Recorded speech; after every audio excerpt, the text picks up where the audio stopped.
Success means different things to different individuals. It comes in many different forms, and the idea of being successful for one person might not be the same as for another person. In fact, there are as many definitions of success as there are people on this planet.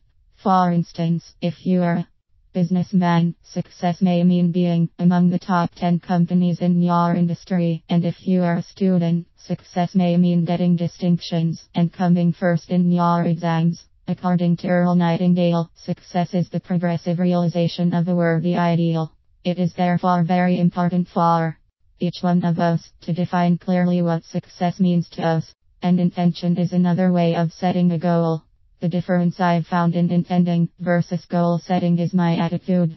When I set a goal, I generally see it as something that has to get done. It is work. I'm dreading it a bit, but I have to get through it to get to where I want to be. Intentions, on the other hand, are exciting. I'm looking for opportunities for success. I have faith that they are coming, and I get very excited at even the slightest thing that points to my success. Every time I have something to do toward that goal, I'm excited. Let us say that success to us means becoming an outstanding manager. Most of the time, many people find it very difficult to know exactly what they want as an outstanding manager. One of the best ways to become clear is to make a list of things that we do not want as an outstanding manager. The more things we put in our list, the clearer we become. We do not have to focus on what we do not want to attract, but just examine briefly what we do not want. Once we have made a list of around 40 to 50 things that we do not like, we proceed by making the list of things that we do want as an ideal manager. The things that we want are the exact opposite of the things that we do not want. For example, I do not want to be a manager who is not respected by my team will be replaced by I want to be a manager who is highly respected by my team.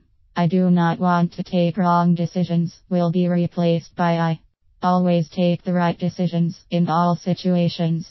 Action is imperative when given an opportunity. I've known people who have given me excuses for why they can't do something. For example, I knew someone who really wanted to attend counseling. The only problem was that his depression was keeping him from working as hard as he used to, and that was keeping him short of cash, hence a vicious cycle. He couldn't afford the counseling that could help him work more efficiently, that could enable him to afford counseling. He stumbled on a counselor offering free sessions as they were just starting out. He could receive counseling helping the counselor to move forward and helping himself to get back on his feet. Yet he didn't take action. This gets us nowhere. Action is imperative. Faith in success keeps us moving toward our goal, regardless of how we feel or what is going on around us. It also keeps us positive and feeling good. It makes sense to have faith, if only to feel good and be more pleasant to be around. But when you think about it, who would you rather give an opportunity to?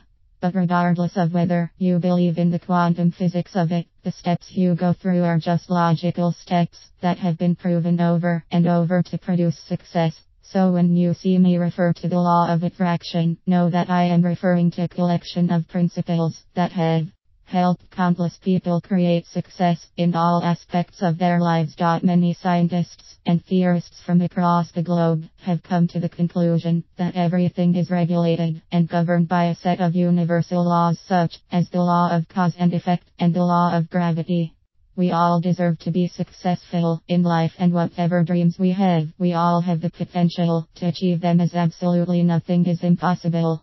We just have to follow the great advice of Walt Disney, who rightly said, if you can dream it, you can do it. The law of attraction is essentially a belief or theory that like attracts like, and that by focusing on positive or negative thoughts, you attract positive or negative results. Basically, you attract into your life whatever you think about, whether you want it or not. So if you truly believe your thoughts, you literally have the power to consciously and deliberately choose what you want in life. What kind of money do you want to make? While the law of attraction has received quite a bit of publicity these days, the concept has been around for centuries and has been known and used successfully by many great minds throughout history. It has been written in books that there is evidence the law of attraction was used by Beethoven, Einstein, and even Jesus. Many wonder why it works, and there are reams upon reams of anecdotal evidence confirming it does. The law of attraction gained a lot of publicity back in 2006 when the film The Secret was launched, which was a documentary type film where some of the leading experts appeared on camera to give an insight into what the law of attraction is and how it works. The film was good for the newcomer who knew little or nothing about the law of attraction, but at the same time, it really only touched the tip of the iceberg and gave no reasoning regarding how this powerful law of the universe works or its true origins. Law of attraction history. Many people associate the law of attraction with New Age movements and similar practices. Unfortunately, modern media and uneducated bloggers and such like haven't helped mattersit. It's important to understand that the law of attraction was referenced long before any New Age movement, and even before Western civilization had even gotten wind of any of the universal laws. We are all made up of the same energy. We are all taught in school that all matter, whether physical objects or living creatures, is made up of the same energy, called atoms. The theory is that this same energy, making up atoms, is also a frequency, created by our thoughts. Thoughts are magnetic energy, and create a frequency similar to radio or smartphone. As you go through your day thinking, your thoughts are sent out into the world and attract like things on the same frequency.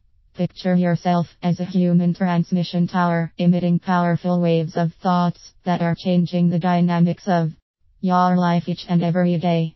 Karma also has reference to the law of attraction, with their underlying belief that you'll eventually be revisited by that which you've sent out into the world. Everyone has heard the sayings good karma and bad karma. This is where the sayings originate from. It was and still is their belief that if you are kind and compassionate, you will be met with kindness and compassion, and on the flip side, if you have been unkind and shown little compassion, then you'll equally be met with the same.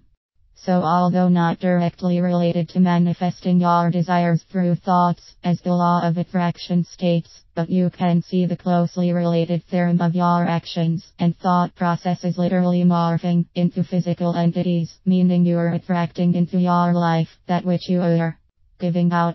It was in the 19th century that the law of attraction had made its presence in the Western Hemisphere, where people had started to understand and treasure the power of maintaining a positive attitude and positive thought processes, and had started applying this newfound knowledge in their own lives. So it's clear that the law of attraction had been referenced and practiced long before any New Age movements started to surface. Many wise men, including the monks, understood that man's belief can directly impact their path of fate, as well as the journey they would take in order to reach their final destination.